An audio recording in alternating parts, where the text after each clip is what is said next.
Hey everyone, welcome to another episode of Wise Up, a finance podcast made by and for Gens Y and Z to help you be better with money.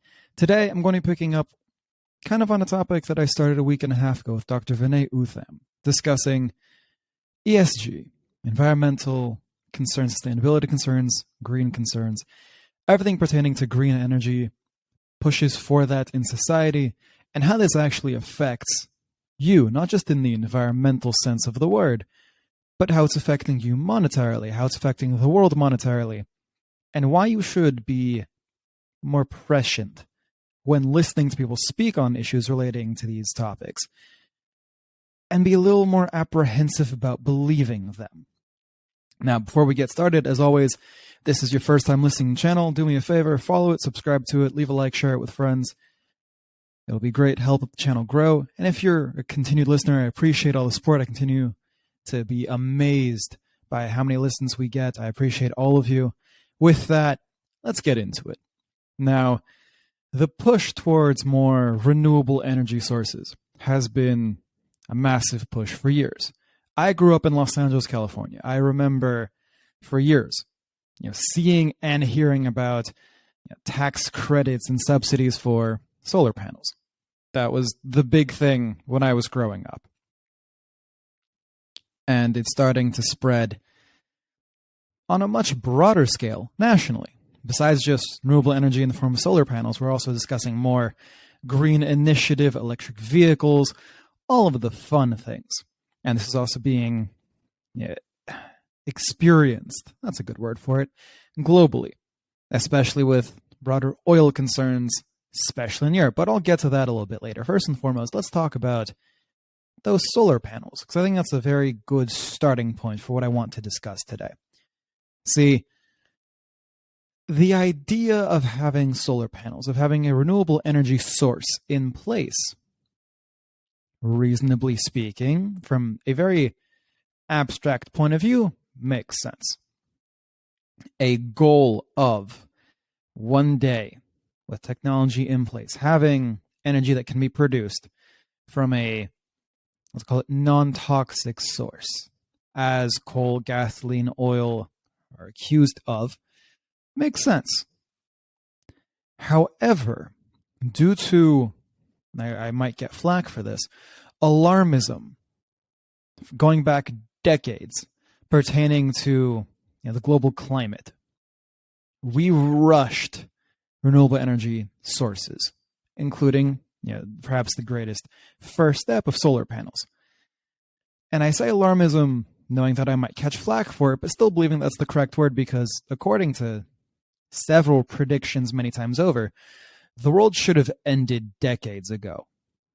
I mean, we legitimately can go back years and see that there were doomsday predictions for when the earth would have been flooded, going back to 2004. And I'm not joking on that. We renew our predictions about when America will be underwater by every couple of years because we keep being wrong. Does that mean that we need to avoid any potential discussion on renewable energy? No. Does it mean that we need to destroy any aspect of the environment that we can? No. That just means that we probably should stop scaring people and thinking that every other year the world is about to end, where now it seems like most people are more concerned with the world ending in their lifetime than just about any other issue, including economics, basic healthcare, and things like that. We've done a very good job indoctrinating people into being terrified. And I'm going to, at this point, just kind of segue away from this. But just for those that are interested, legitimately, look into the history of all of these predictions about when the earth will be underwater by, when all of the global ice caps will be melted, when portions of Florida, Los Angeles, New York will be underwater, when the rising sea levels will destroy entire aspects of the world, when temperatures will insert thing here. Thankfully, we've cataloged it, because when they make these predictions, they're announced that we can all be aware of when the world is ending. Do yourself a favor, look through these predictions. But getting back to solar panels. Really going back to 2006 in Los Angeles, state started incentivizing everyone that it could to get solar panels on their roofs. Again, I remember as a child, people knocking on the doors. Was after a while was kind of hoping they were Jehovah's Witnesses because they were just about as annoying. Talking about how we could, install solar panels, how we could get a tax credit for it, there'd be subsidies for it, and all the other fun things. Whatever next step. I'm going to skip at this point the general concept of the power that's generated and the storage capacity of it, and actually address the whole green aspect of it.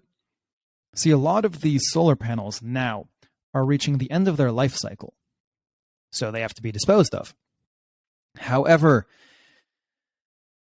no one planned that far ahead. Meaning they had a brilliant idea of installing the solar panels, knowing that obviously these things don't last in perpetuity forever, but no one had figured out how to get rid of them. So these solar panels have heavy toxic metals like selenium, cadmium in them. So when they are disposed of, those toxic metals leak.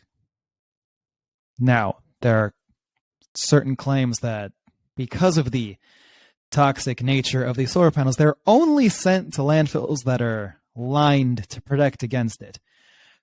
But again, this is in California, where years ago, I don't remember what year it was anymore, we had to stop using plastic bags in favor of renewable ones because of the potential effects on the environment and landfills being too full and plastic straws and all the other fun things.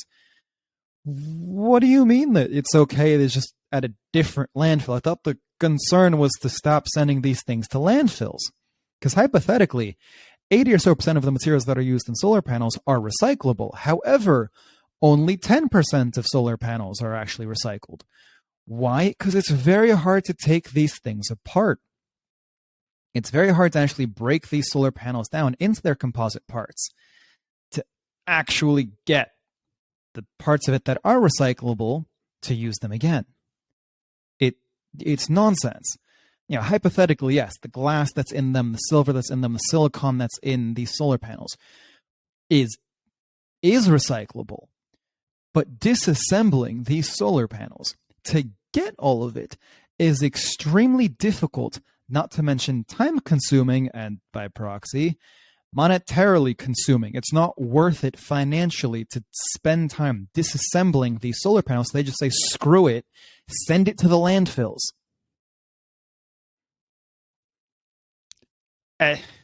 So great, now they're at landfills that are set up specifically for toxic materials. Well, doesn't that just mean that we're going to need to keep on building landfills specifically built for toxic materials? I thought the goal was to stop building landfills. I'm confused here. What did I miss? The correct answer is I didn't miss anything. It's just that no one planned that far ahead. We had a great idea of renewable energy. Let's push that like nobody's business without having drawn this plan out to conclusion. How do we remove, recycle, or destroy these materials once they're done? Again, that's a fairly simple test. Once something reaches the end of its life cycle, what do we do with it? It's a fairly simple question, but we never got there. And again, I have intentionally avoided the question of how much energy do these things produce, because that's a separate issue for another time. And I start with this very simple point about putting the cart before the horse, because we are seeing this now on a much worse scale, maybe not environmentally speaking, but financially speaking, in the whole of Europe.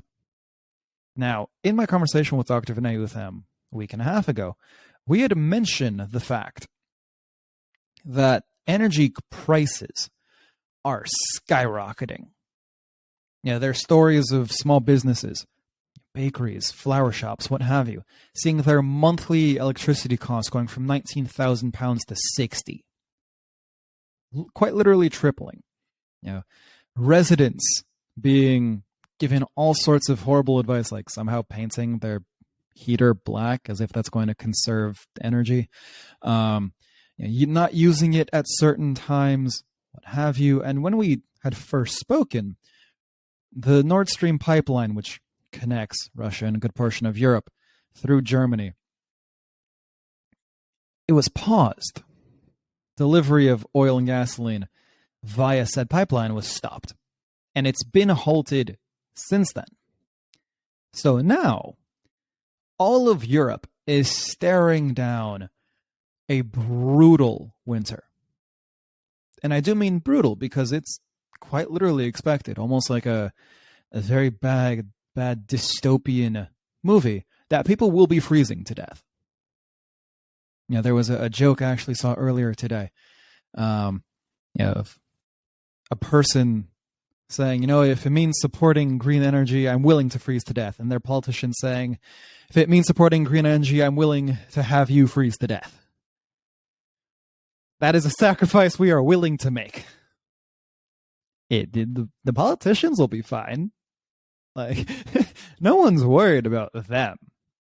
It's just us plebeians that going to get hit by it. And it's getting quite bad. Legitimately, we're now, Germany, the government has presented a 65 billion euro package for households and companies, trying to tap into profits of these energy companies. So they're using the energy companies, taking money from them, paying the consumer so the consumer can pay the energy company for the energy they're using that is supplied by it's a cycle. You're seeing the circle, right? Like, you're taking money out of one pocket for someone else to put it back in the same pocket. You're not actually paying for anything. You're just moving money from one spot to it sounds a lot like money laundering, but it's a rescue package, guys. Don't you dare say otherwise. And it's going to get significantly worse. I mean, drastically. There are already predictions that are coming out about what this is going to do to the UK, to Europe, let's just say. Analysts at Goldman Sachs are saying that consumers will have to pay 1.3 trillion euros more in the coming year than they had in the prior year, even if there are price caps put in place to stop power generators from making excess profits. I will repeat that minus the last sentence. Not that the overall cost will be $1.3 trillion. No, that the overall cost will be 1.3 trillion euros more than it already is. It's absurd.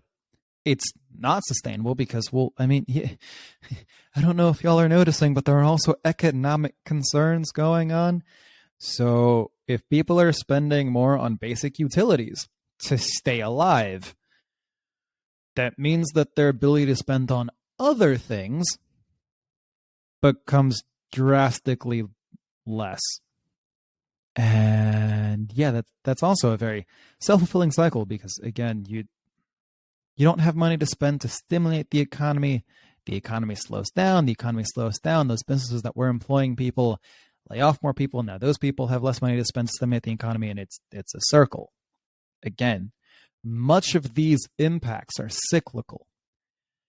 Bad thing happens, therefore in response, bad thing happens, and as a response, bad thing happens when we're back at point A. These things all get drastically worse because all of Europe essentially tried going cold turkey on Russian gas. The issue again is that Europe has been trying to go green for years and didn't do a good job. Like, they're doing their best, they're trying, but the technology that exists, the plants that exist, are not set up today to compete as a real alternative to natural gas and oil to supply energy to entire countries. We put the cart before the horse. Like, the price of gas this winter in the Eurozone as a whole is 215 euros per megawatt. That's 7 times higher than it was a year ago. That's not a good thing.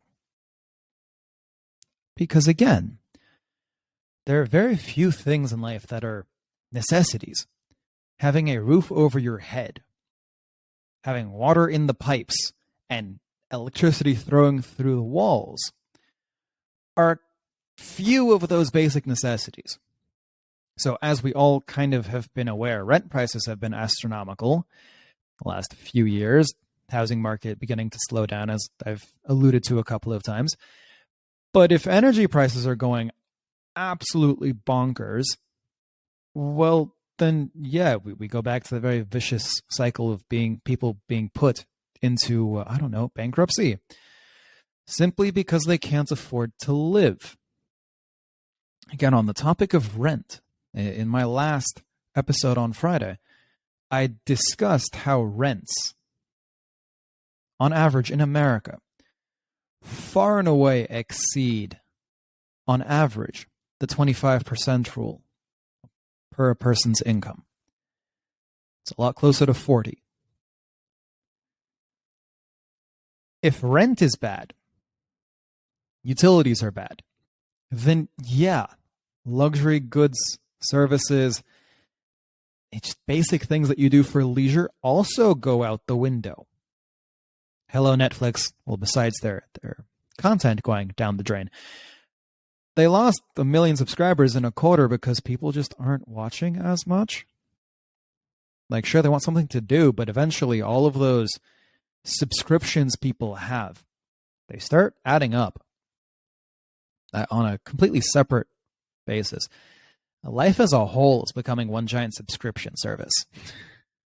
You want to watch something, you subscribe to this. You want to listen to something, you subscribe to that. You want to ride the bus, you buy a pass for it. Everything's a subscription at this point. I don't know exactly how I feel about it, but that's an aside completely. Europe right now is having problems where, in Germany right now, bakeries are selling their goods in the dark because they can't afford to have the lights on. This literally sounds like a dystopian movie where you walk into a store, it's pitch black because none of the lights are on. But it's not that the store is closed or that there's a war that's broken out, per se. It's just that the people are so economically distressed, they can't afford to turn the lights on. Like, it costs them too much just to have their machines running to make the bread, the pastries, and everything else. That's a problem. And the irony, it's not really irony, it just goes back to how these politicians that support all of these initiatives have absolutely no idea what it's like to actually be a person. The German Minister of Economics, Robert Habeck, I probably mispronounced that, had an interview now within the last week where he was discussing the nature of these energy prices and what is going to happen to businesses. And I'm going to quote him here. In this interview, he says, quote, "Bakeries, craft businesses, cleaning companies, they can just stop producing this year, but they won't go insolvent."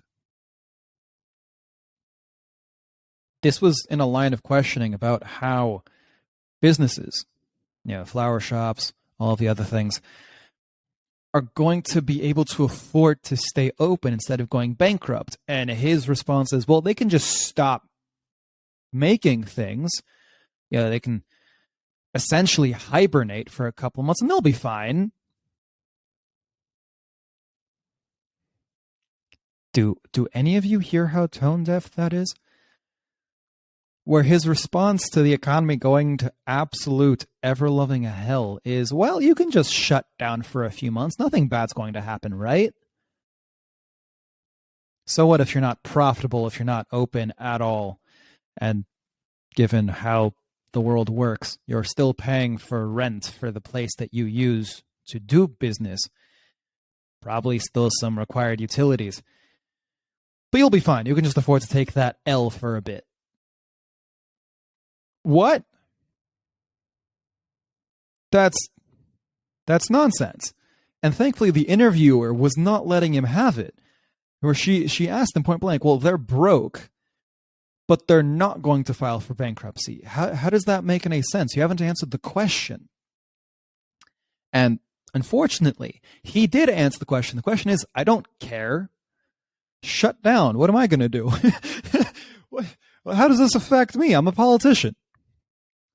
This is, for what I have seen in recent memory, this is the closest I have seen to let them eat cake.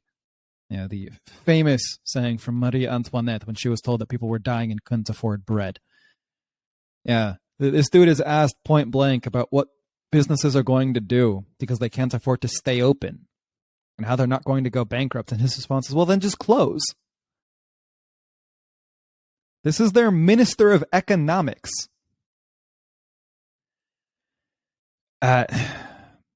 Y'all can see the problem. I don't need to beleaguer the point. The major over and underlying issues in all of this is that, unfortunately, we, the average person, the voting population, we hear promises from people, either those that are already elected or attempting to be elected, where they promise us a better world for ourselves, and then they'll throw in for our children, for the future, or whatever it is, we'll save the planet, everything that emotionally appeals to your sense of goodness and altruism. You're saving the world, you're helping the planet, makes you feel all good inside. And you vote for the person, you vote for the initiative, you vote for the bill, whatever it is. And then when things get bad, do any of these people really face consequences for it? It's kind of funny on that front, where at this point, a good portion of Europe looks like it's going to be thrown into a horrible, horrible recession by the end of this year, with literally people freezing to death. And you have politicians just callously getting on TV and saying, just shut down your business. You'll be fine. You've got energy companies going bankrupt every other day. But the politicians, again, in their wisdom, are capping their profit capacities as a means of limiting potential burdens on the consumer without addressing the underlying issues causing said burdens, which is the over-reliance on a technology that is not developed enough yet. So at the end of the day, the people who are hurting are you, the average person, the one who voted for this. The politicians aren't going to care much. If I remember reading into the background of Robert Habeck and the brief research I did properly, I think he lives in Denmark. Or his family lives in Denmark. This dude's not going to be affected by it. Again, that was the running joke some months ago when Texas was having rolling blackouts and everything was freezing and Ted Cruz took a vacation. Everyone went, wait, what? What happened to being here for us? Respectfully, it's not a partisan issue. Politicians just don't care about you. They never have. They're not going to. They care about getting your vote. Those are two very different things. They will say whatever they need to say in order to get your vote. And once they're in office, we can do whatever the hell we want. Again, we'll just keep shoveling some nonsense about how we're saving the world and helping the environment and the economy simultaneously. We're making a better future for our families, our children, our grandchildren, and people will keep buying it hand over fist. Again, this is not to say that we should shelve any idea of green energy. This is not to say that we should always be reliant on natural gas and oil. It's just to say that just like any other good business idea, because as much as you want to frame it as a moral one or a socio-political one, this is a business idea. You need proper planning and implementation. As with anything, let me give you a different example. When someone is on a drug, specifically an opiate, a painkiller, or they're a smoker, you are not recommended to quit cold turkey, because doing so generally, not always, there are exceptions to the rule, but generally ends in a future in which the person who quit cold turkey becomes re-addicted to the underlying thing. Europe quit Russian gas and oil cold turkey, but also they stopped producing their own, as we did in America as well. We started tampering down on our own oil production, started shutting down plants. And then when things got bad, everyone looked around and went, wait, what do we do? Oil and natural gas providers, help us. Yeah, and now, ironically, has anyone noticed that suddenly nuclear power plants have become all the rage again? Like, in the last 4 days, I think I've heard more about nuclear power plants than I had in the few years prior. Before that, I think all I'd ever heard about nuclear power plants was how to properly close them so we didn't get another Chernobyl. And now everyone's talking about, like specifically out of California, how they need to keep the state's only nuclear power plant open. Like, wait, I thought nuclear wasn't green. Don't let anyone tell you otherwise, but as of this point in time, nuclear is the cleanest and most efficient energy source we have in the world. But again, don't tell anyone, they'll get mad. Yeah, people plan so poorly that now they're making people go bankrupt, forcing businesses to, if they can afford to stay open, do business in the dark. Continuing to blame all of the wrong people. And now kind of shifting back to the previous boogeyman that suddenly is no longer a boogeyman because why not screw it? It just kind of happens that way. Again, when you just be aware of this, because again, we'll see the same thing happening in America, hopefully not to this extent. But as a whole, when people discuss ESG initiatives, again, ESG is a fun catch-all term for environmental sustainability and green related issues. It's become all the rage in finance, investing in green companies. It really is one of those things where you have to look around and go, listen, not is it worth it in the long term, but how can we execute this in the long term and, I don't know, still be alive in the short term? Because this fallout, now this energy crisis, will be felt for years. Yeah, there are already expectations in Europe of rolling blackouts through the winter. So beyond the fact people can't afford to keep the heat on, even if they can, there's going to be blackouts caused by the fact that there's not enough energy to meet demand. There's not enough in store. This will hurt Europe for years. And people are not seeing it yet because obviously winter hasn't hit yet. People are seeing what's just happening now that they're in, I don't even know if we can officially call it fall yet. I think we're still in summer. Just how bad things have gotten with energy being turned off via the Nord Stream pipeline. Now, it will get significantly worse. See, United Kingdom, in their efforts to freeze prices for consumers for 2 years, that'll cost 150 billion pounds, which is about 6% of their national income.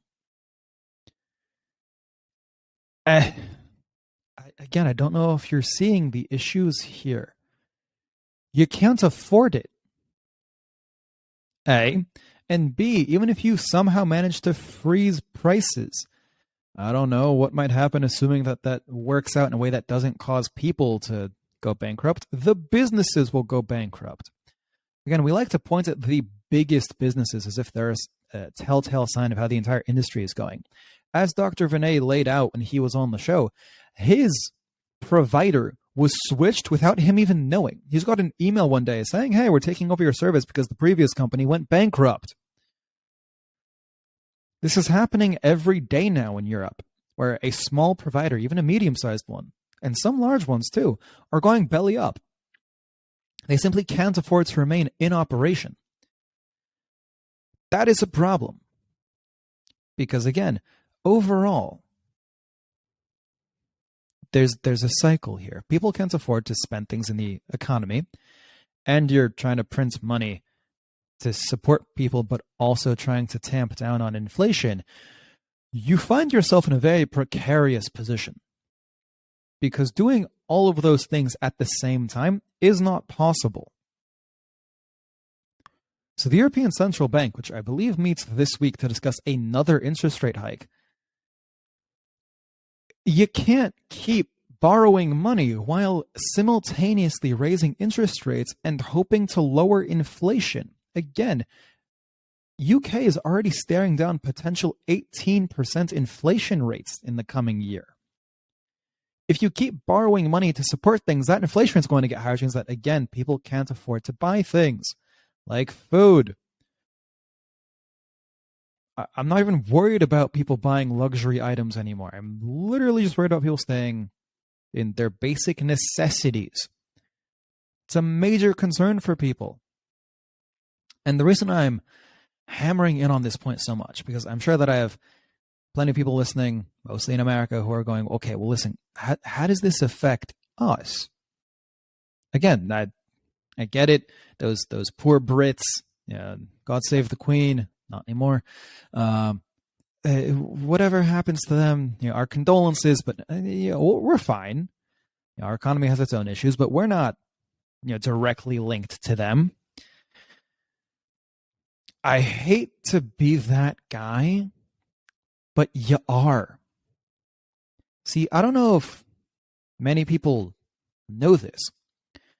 The United States dollar is the global reserve currency. Meaning, all other currencies, essentially, they're not pegged per se to the dollar. But most central banks, as a means of reserves, as a means of underlying collateral for their own currency, hold the US dollar. That's why it's such breaking news every time when another currency loses value against the dollar. Because now, literally, we can call it the king dollar. Because it almost unilaterally controls the rest of the world. The dollar is the reserve currency of the world. And it became so in the 1940s, 1944, when a group of 44 allied countries met in Bretton Woods, New Hampshire. And it's now called the Bretton Woods Agreement, where they all agreed, okay, we are all going to get off of the dollar, or off of gold, and onto the dollar as a reserve currency because the dollar is backed by gold. However, for those of us that took American history in high school, America has been off of the gold standard for decades, thank you, Richard Nixon. So now, every global currency is pegged to a currency that itself is no longer pegged to anything. So if all of those currencies start devaluing, and we ourselves have our own economic issues, well, suddenly you're setting yourself up for a cascading ripple effect of global crises. And this has happened before. Many times. But I'll start in the 1990s. See, I've talked about this on social media a couple of times, but I think this is the first time that I'm really going to dedicate any real time on this podcast to it. See, in 1997, we had the Asian financial crisis. And this all started in Thailand, of all places, where the currency there, the Thai baht, started failing. They had acquired foreign debt because why not? Countries love acquiring foreign debt. It's great. And that just started going down the drain. And it had a contagion effect where suddenly Hong Kong, Laos, Malaysia, the Philippines, Brunei, mainland China, Singapore, Taiwan, Vietnam, Japan are all affected by it. Not to mention the Thailand, South Korea, and Indonesia. All of Asia essentially just got hit. all because of one currency. And it just literally collapsed, essentially, due to the lack of its support to peg to the US dollar. It was just a massive cascade. And see, outside of the ripple effects that it had in all of Asia, it rippled throughout the world. See, when I have talked about this, I have talked about how it affected Russia. Now, this is where history starts to borrow a quote from Dr. Joe Fitter when he was on the show, starts to rhyme. Now, I believe that history does repeat. He believes that it rhymes, not repeats. But let me lay out the verse and you tell me what it is. See, after the Asian crisis, with all of their debts, what happened is that people stopped investing as much in oil exporters. Russia, as even then a major oil exporter, started taking massive hits. So Russia publicly announced they would begin devaluing the ruble, and then eventually, in 1998, defaulted on its debt. It was in August of 1998 that it just said, you know what, we're done. We don't want to do this anymore. Screw it, we have debt payments that we just can't afford to repay. And this hit hard for one key reason. Before I get to the key reason, I'll spread to the other contagion effects. Suddenly, you had other countries like Brazil and Argentina also fall into major debt crises. So what started in Thailand spread throughout Asia, then to Russia, and ended up in South America. But again, that's not the big thing. The big thing is what happened to long-term capital management. That sounds like an investing strategy, and I don't blame you for thinking that it is one. Long-term capital management was the name of a hedge fund that was started by an all-star team. I mean, quite literally, the people who started this hedge fund, I learned about in getting my degrees. You know, Myron Scholes, I am aware of outside of this major crisis because the Black-Scholes method is used to price options on major markets today. The man won a Nobel Prize. He quite literally a genius. You know, Robert Merton, Myron Scholes were two future, at the time when it was founded, two future winners of the Nobel Memorial Prize. They had an all-star team put together. In order to join the firm, investors had to put in $10 million. No questions asked. They could not ask what their money was being invested into. They could not pull out their money for 3 years. Essentially, they were going in blind. And yet, when the fund launched in 1994, it had over $1 billion in capital. And again, this is 30 years ago, $1 billion in capital. What long-term capital management did, essentially, was it traded foreign currencies using high amounts of leverage. So it was trading swaps on currencies in Asia, in America. It was buying stock futures on every major exchange. And for a period of time, it was going well. It was. But then it stopped going well. So early-ish on, let's just say 1998, the beginning of 1998, before Russia went belly up, the firm had a total equity of $4.7 billion. So again, in roughly 4 years, it more than quadrupled in value. So again, these people were geniuses in their fields. However, here's where the problems kicked in. They had equity of $4.7 billion. But you know what the total value of their assets was? $129 billion. Because they had borrowed over $124.5 billion through uses of leverage. For those that are keeping score, that's a debt-to-equity ratio of 25 to 1. I, in general, as an equity analyst, got concerned when I saw a debt-to-equity ratio above 1. If I saw one at 2, I was freaking out. If I saw one at 5, I thought the company was going to go bankrupt tomorrow. 25 to 1 was obscene.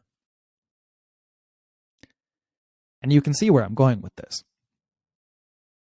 They had over-leveraged their positions like nobody's business. And when it was going good, it was going great. But then it stopped going good.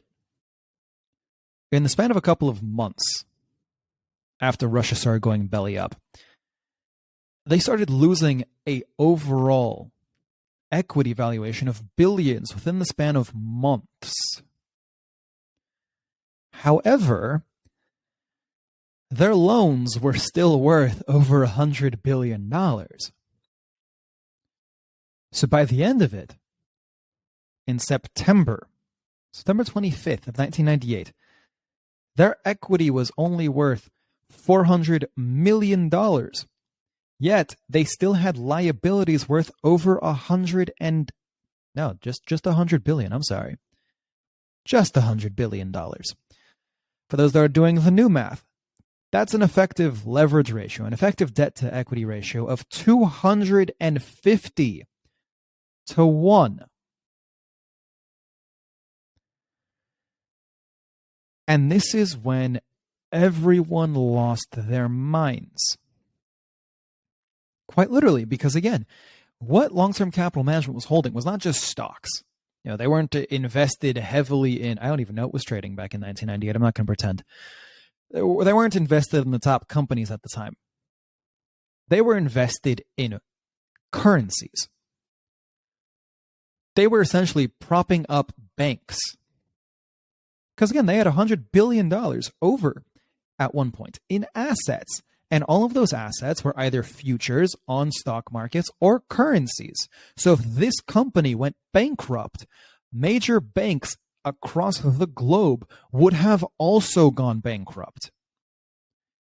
So within the span of days, really, the Federal Reserve Bank of New York and a bunch of other banks all got together and bailed them out to the tune of $3.63 billion to avoid a major cataclysmic event in the wider markets.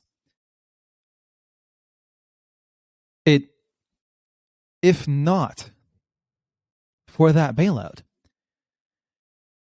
the cataclysmic event of what would have happened would have made the 2000 to 2002 dot-com bubble crash look like a tea party.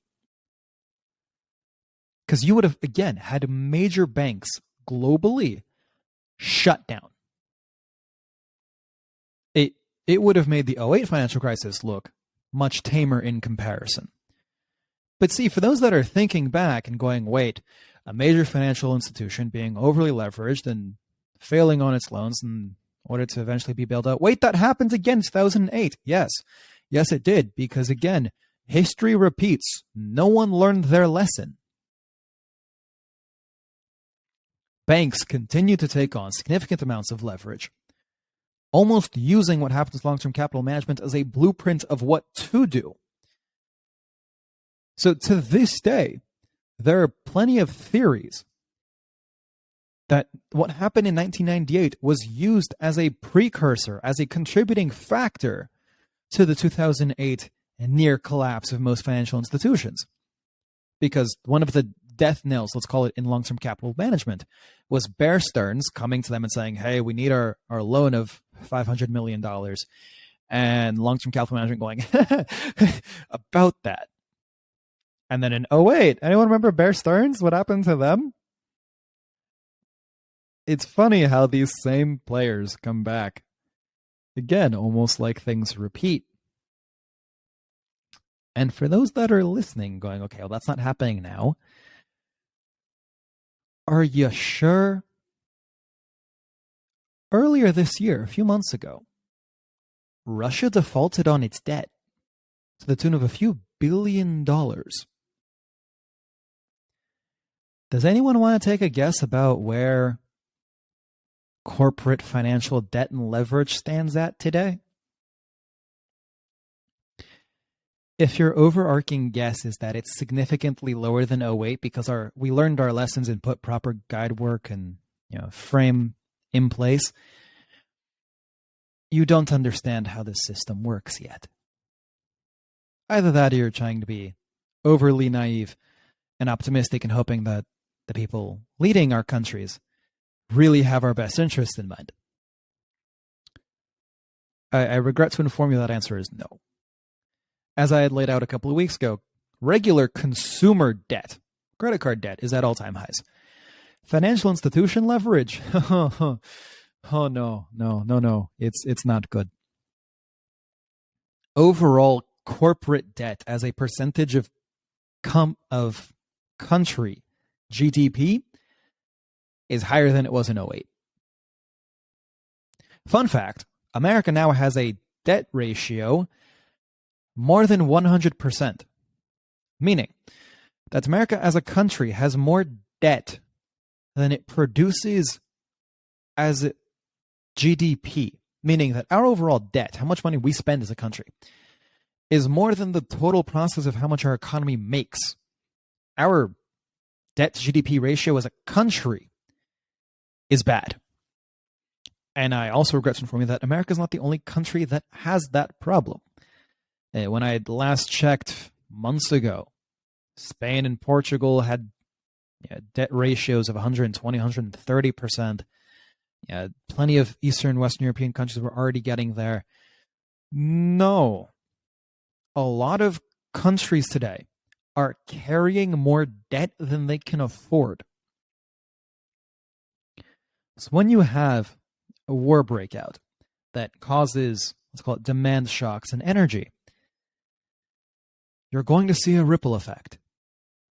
You're going to see companies shut down. You're going to see people put out of work. And you're going to see recessions occur. And then when those recessions occur and people default on their country's debt, other countries will have a similar end point. What happens in England will not stay in England. It will spread to Ireland, to Scotland, to the rest of the United Kingdom. What happens in Germany will spread to France, will spread to Switzerland, to the Netherlands. What happens in Ukraine will spread to Belarus, Latvia, Lithuania, Estonia. And eventually, that will also impact all of the other global economies. China, India, and the United States. Nothing exists in a vacuum. So when you listen to people speak, politicians, bureaucrats, even political activists, be very wary of the future they are selling you. Because that future may never come. A, because they're generally more pessimistic than they need to be. But B, because they usually sacrifice your present to get there. Do not ever give up your present for a future that is not guaranteed. Again, you can hope for renewable energies. You can say that we should invest in them, research more, do the fun things. But if we're being honest, the implementation and the switch from, let's call it traditional energy sources like fossil fuels to green energy will probably need to take at least a couple generations. It should have never tried to been forced in one. And now we're seeing the effects. So please, in the future, when someone promises you the world, that you're saving the future, you're creating a better world for your children and grandchildren, as much as that appeals to you, take a step back and understand that this will cost you financially, but also if it means you going into debt and bankruptcy, not being able to afford basic necessities, it might cost you so much more. And that is all that I have for today. Again, thank you everyone for tuning in. I know it was probably a little sobering episode to have. Again, we just need to be very cognizant of what happens in the world. Things repeat which also lends credence to the fact that we will eventually get out of this. But we're probably going to be set up for some very brutal months, if not couple of years. Thank you all for tuning in. I will speak to all of you on Wednesday. Thank you for tuning in, and goodbye.